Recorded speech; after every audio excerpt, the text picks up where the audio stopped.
Before we get into the video, could everyone please subscribe to my Endless Diary Tales channel? Thank you so much. I publicly exposed the love letters between my military officer husband and his widowed sister-in-law, destroying his reputation. Then I turned around and married the coldest colonel in the entire military district.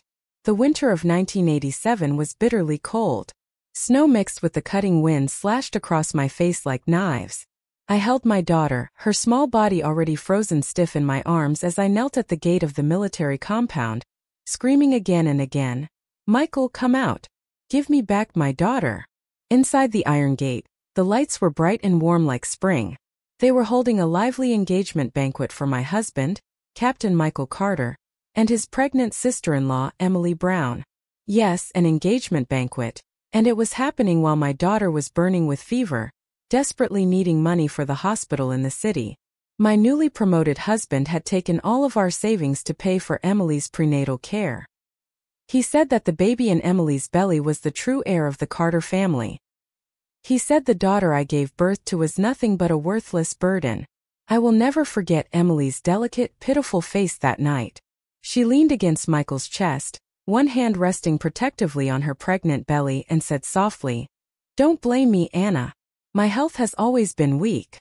The doctor said, "This baby must be protected. Maybe your daughter's fate was just destiny." My daughter lost her life because of the filthy affair between that man and woman. I screamed and cursed, but the only response I got was my mother-in-law's harsh, venomous voice. "What are you crying for? That useless girl was born under a bad star. Dead is dead. Don't you dare upset Emily's pregnancy. If anything happens to our family's precious grandson, I'll tear you apart." The neighbors' whispers stabbed at me like poison needles. No one pitied me. In their eyes, I, Anna Carter, was nothing but a simple countrywoman unworthy of a promising young officer like Michael. Emily Brown, on the other hand, was educated, refined, gentle, and the widow of a martyr. Everyone thought she and Michael were the perfect match. It turned out everyone knew the truth. Everyone except me. I was the only fool. I laughed bitterly, and the laughter turned into choking until I coughed up a mouthful of blood. The bright red splattered across the white snow like a dying plum blossom. Holding my daughter's cold body, I walked step by step toward the frozen river beside the military hospital. Michael Carter, Emily Brown, and every one of you in the Carter family. If there's a next life, I swear to heaven I'll make you all pay in blood and shame. As the icy water swallowed me, I saw Michael finally run out. But there was no guilt on his face, only anger and disgust. "Crazy woman." That was the last thing I heard. A sharp pain struck my head, and I suddenly opened my eyes. Blinding sunlight streamed through the window. A bright red calendar hung on the wall.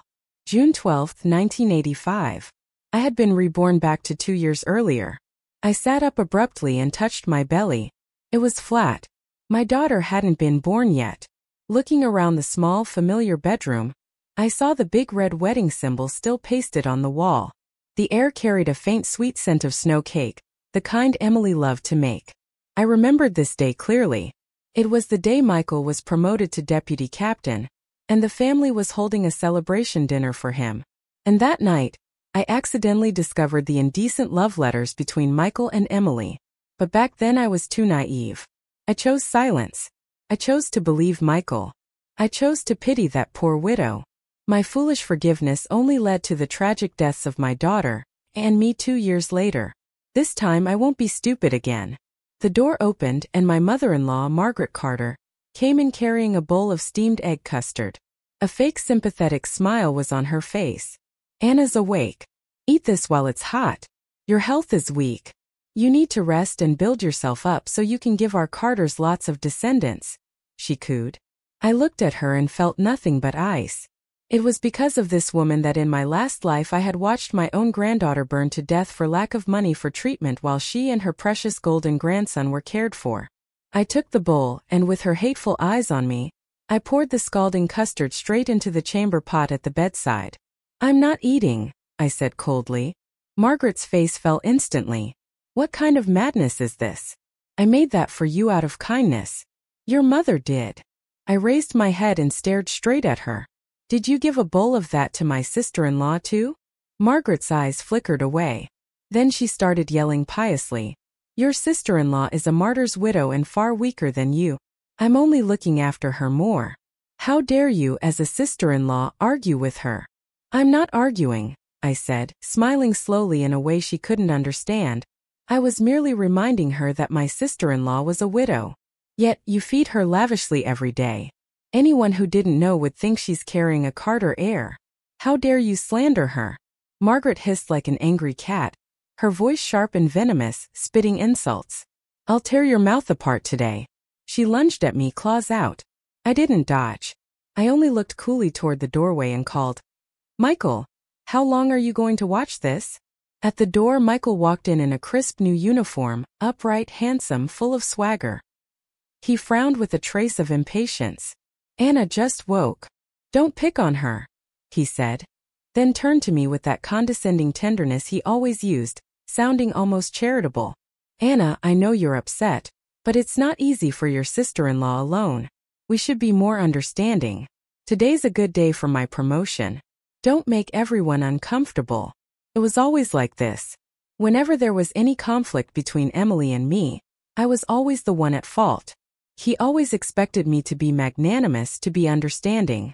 In my last life, I spent years deceived by that show of devoted affection. I looked at him and smiled. Fine, I said. I won't make a fuss. Not only would I not make trouble, I added sweetly, I'd cook.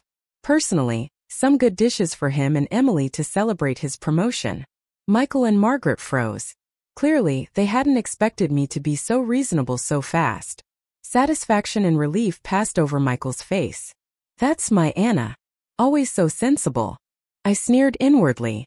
Michael, your good days are over. I went into the kitchen and Margaret reluctantly followed to supervise. As I chopped vegetables, I casually asked, Margaret, is the key to the locked drawer in Michael's study with you? I remember I put a sweater pattern in there before, and I want to take it out. Margaret's expression hardened with suspicion. Why are you asking about that?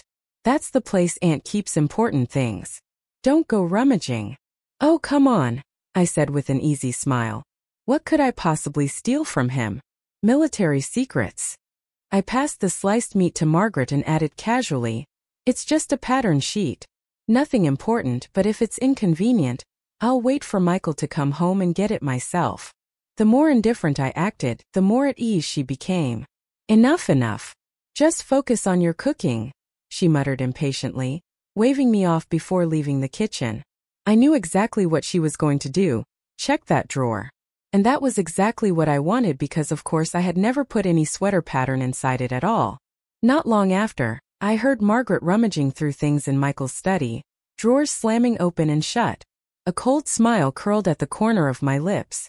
I continued calmly preparing dinner, slow and steady, like nothing was out of place. By dusk, guests began to arrive one after another. They were all important figures from the military compound.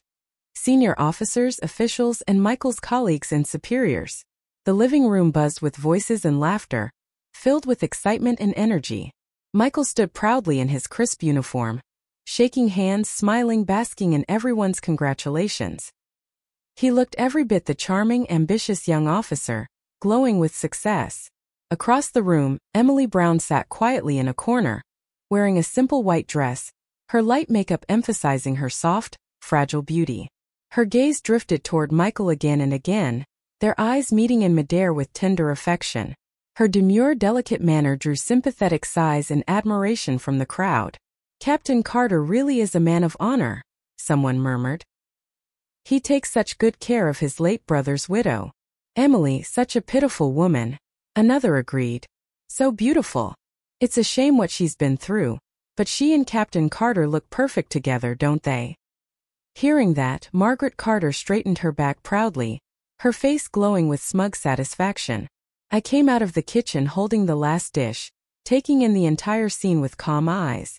Perfect together, huh? Fine. Tonight, I'd show them just how filthy this perfect couple really was.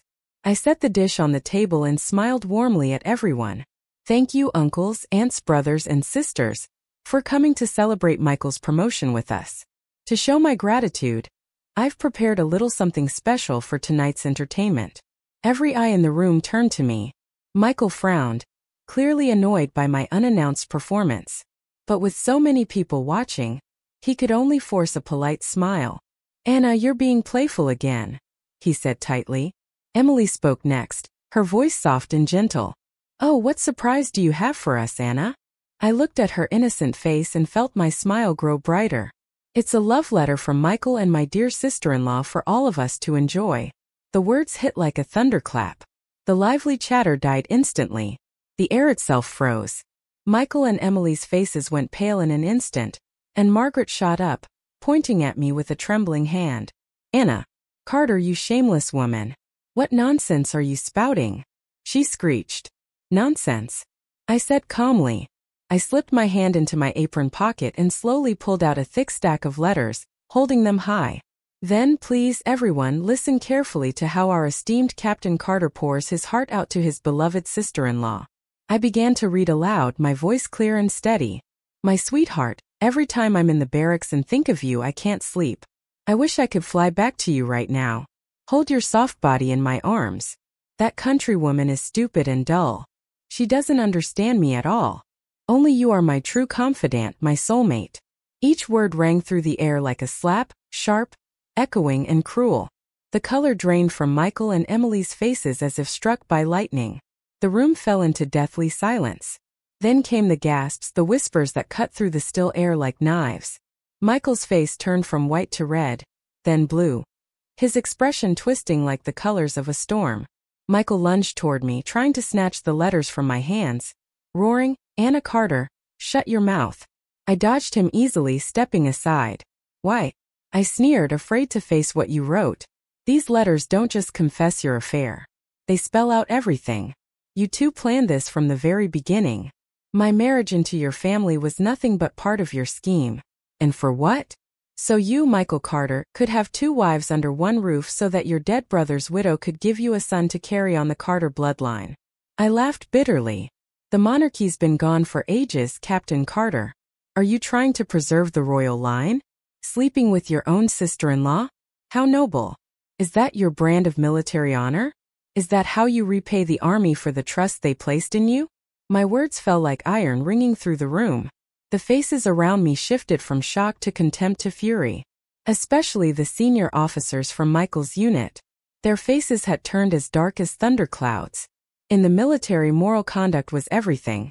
A scandal like this could destroy a man's entire career. "No, it's not true."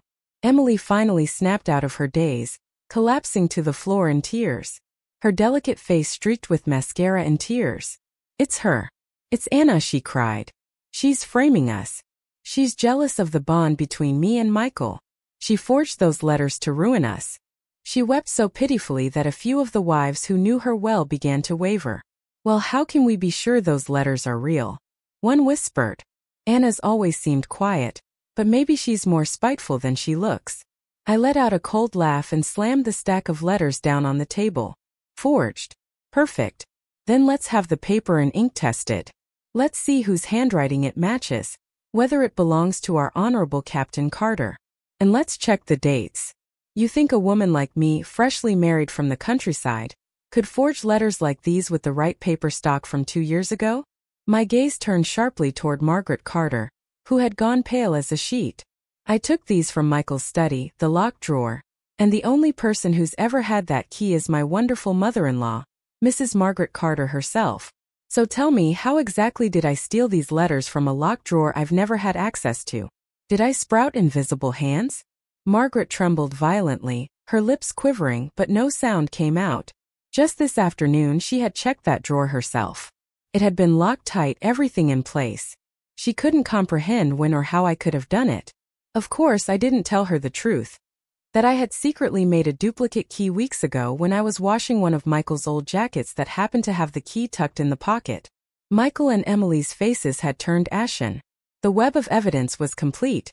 Every thread pointing straight to one undeniable truth.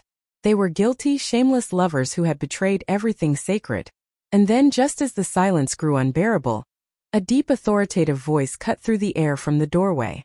"What's going on here?" Everyone turned at once, parting instinctively to make way. A tall man stood in the doorway, shoulders straight, a pair of silver bars and 4 shining stars gleaming on his uniform. It was Colonel Lucas Grant, the youngest regimental commander in the entire district.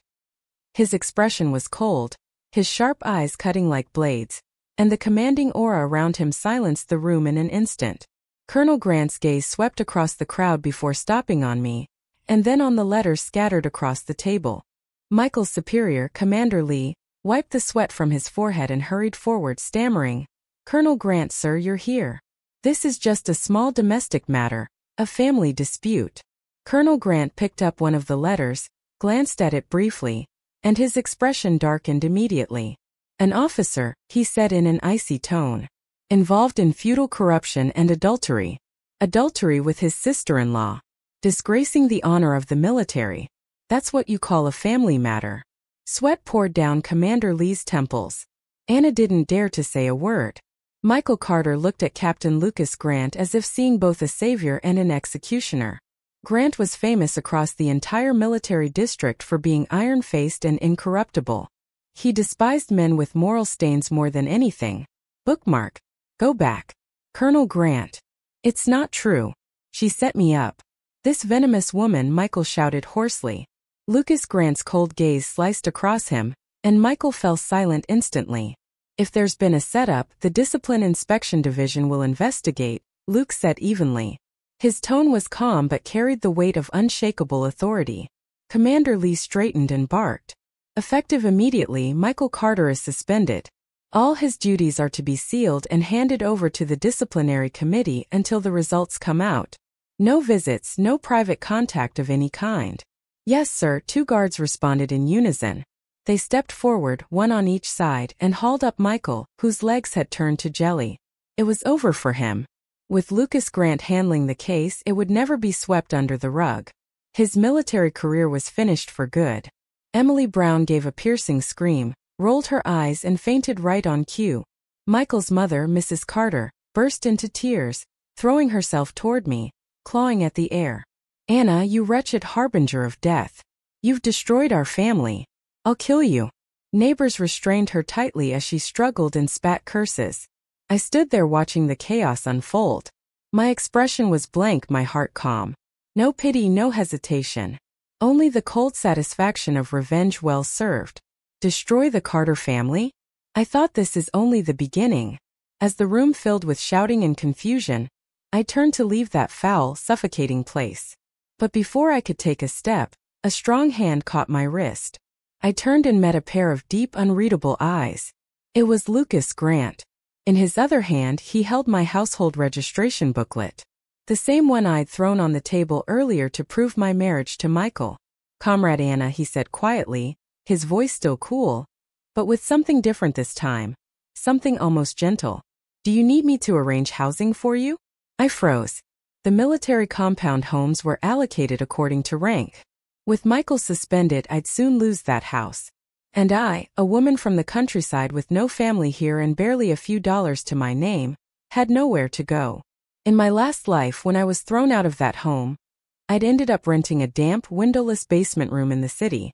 I'd scraped by on part-time jobs, living a life of endless misery. Now, looking at the man before me, the youngest and most accomplished commander in the entire district, born into a powerful family, aloof to the point of frost, untouched by flirtation, feared and admired by every young woman in the compound, I wondered why he would bother helping me. "No thank you, Colonel Grant," I said calmly, pulling my wrist free. "I can handle it myself. I don't want to depend on anyone ever again." Luke studied me for a long moment. Then, without another word, he handed back my registration booklet. "The Army will see that justice is done for you," he said. I nodded slightly and turned, walking into the night. That night I didn't leave. I spent the few dollars I had left to rent the cheapest room at the military guest house. I couldn't go yet because I knew the Carters' revenge would come soon. I had to stay. I needed to settle everything once and for all. Sure enough, the very next morning, investigators from the disciplinary committee came to question me. I told them everything. How during my pregnancy Michael and Emily had deliberately made me eat foods that would harm my body, how they planned to force me into divorce once I gave birth, and every despicable detail in between. With those love letters as evidence, The case against them was sealed beyond question. When I walked out of the disciplinary office, I ran straight into Margaret Carter. Overnight, she looked like she had aged 10 years. Her hair gray, her eyes venomous like a snake, ready to strike. "Anna, you wicked woman," she hissed. "Are you satisfied now? You've ruined my son. You've destroyed our family. Does that make you happy?" She lunged at me, trying to grab my hair, but I stepped aside. My voice was icy when I answered. "He brought this on himself. If you have so much energy to curse me, maybe you should go home and ask your precious daughter-in-law whose child she's really carrying." Margaret froze. "What? What do you mean by that?" "Nothing," I said with a faint smile. "I just heard that Emily's late husband had a very close comrade, a man who used to visit your house often. And if I'm not mistaken, that same comrade was recently transferred to our military district." I spoke vaguely, deliberately, but I knew the seed of suspicion had already been planted deep in her mind. A woman like Margaret, selfish and obsessed with her family's bloodline, would never tolerate even the hint of an illegitimate child. She would investigate, and once she started digging, the show would only get more interesting. Sure enough, a few days later, rumors swept through the entire military compound. Emily Brown's child wasn't Michael's at all. It belonged to that so-called comrade of her late husband. It turned out that even before marrying Michael's older brother, Emily had already been involved with that man. After her husband's death, she'd used the Carter family's guilt and resources to her advantage while secretly maintaining her relationship with her old lover and stringing Michael along as her backup plan and financial support. The person who started the scandal wasn't me. It was Margaret Carter herself. After learning the truth, she stormed into Emily's residence and beat her so badly that she miscarried. The entire neighborhood found out. The once pure and gentle Emily Brown became the military compound's biggest disgrace. Her lover was expelled from the army for misconduct, and Michael Carter became the laughingstock of the entire district. The man who ruined his future for a deceitful woman and another man's bastard child. I heard that when the news reached him in confinement, he was so furious that he coughed up blood on the spot, his mind unraveling from rage and humiliation. The final judgment came quickly. Michael was dishonorably discharged and expelled from the party. On the day he walked out of the base, I was standing at a nearby bus stop. He looked nothing like the proud officer he once was. Thin, haggard, eyes dull like a stray dog that had lost everything. When he saw me, he staggered forward, eyes bloodshot, face twisted with fury. "It was you," he shouted hoarsely. "You destroyed me. Why did you have to do this to me? What did I ever do to deserve this?" I looked at him and almost laughed. "What did you do wrong?" I asked quietly. "Michael Carter, ask yourself that question. If you still have a conscience left to answer it. When my daughter died so miserably, where were you?" I asked coldly. "You were holding another woman, celebrating your future together. Just for that alone, everything that's happening to you now is nothing but karma." He had no words. His mouth opened but no sound came out. Then he fell to his knees, wailing uncontrollably. I didn't even glance at him again. I turned and stepped onto the slowly approaching bus. "Michael Carter, Emily Brown, Margaret Carter. Every debt you owed me has now been paid in full." The bus pulled away, the scenery outside slipping backward. For the first time, I felt my life could finally begin again. With the compensation the military had given me, I rented a small storefront in the city and opened a clothing boutique. Thanks to memories from my previous life, I knew exactly what styles would become popular in the next few years. My store thrived quickly. Its fresh designs and fine craftsmanship made it stand out. I cut my long hair short and wore the dresses I designed myself. With each passing day, I grew more confident, more radiant. Suitors began to appear one after another. College professors, factory directors from state enterprises, even overseas Chinese who had just returned home. But I turned them all down. Having died once, I no longer dared to treat love lightly. Until one day, an unexpected visitor walked into my store. It was Colonel Lucas Grant. He was no longer in uniform, just in plain clothes this time, which made him seem less sharp, but somehow even more composed and striking. Standing among the racks of colorful dresses, he looked completely out of place. "Comrade Anna," he greeted me, his tone still cool and restrained. I smiled at him. Colonel Grant, what brings you to my little shop today? Shopping for your wife, perhaps? I teased deliberately. Everyone in the military district knew that Colonel Grant was a lifelong bachelor. No wife, no girlfriend, not even a rumor of one. For a moment he looked caught off guard. A faint red crept up the tips of his ears, though his expression didn't change. I don't have a wife, he said after a brief pause. Then he reached into his pocket and placed something on the counter. This belongs to you. I looked down. It was a military merit medal. This is from Michael Carter's case, he explained. As a key witness, your testimony provided crucial evidence that prevented even greater losses for the unit. The entire military district has jointly awarded you a third-class merit medal. I was stunned. I had never imagined that my path of vengeance would earn me such an honor. I picked up the heavy medal, a swirl of emotions rising in my chest. Thank you, but that's not necessary, I murmured. He watched me quietly for a moment before saying, your designs are beautiful. It was the first time I had ever heard him offer a compliment. I chuckled softly. I'll wait for you. He turned and walked away, his back straight as ever, posture crisp and commanding. I lowered my gaze to the medal in my hands, then looked up at the sunlight pouring through the window. I couldn't suppress the smile tugging at my lips. Maybe heaven hadn't given me a second life just for revenge. Maybe it was also to give me the chance to find my own happiness, my own future. And maybe, just maybe, Lucas Grant was that future. For the first time, I felt my heart begin to beat again because of him.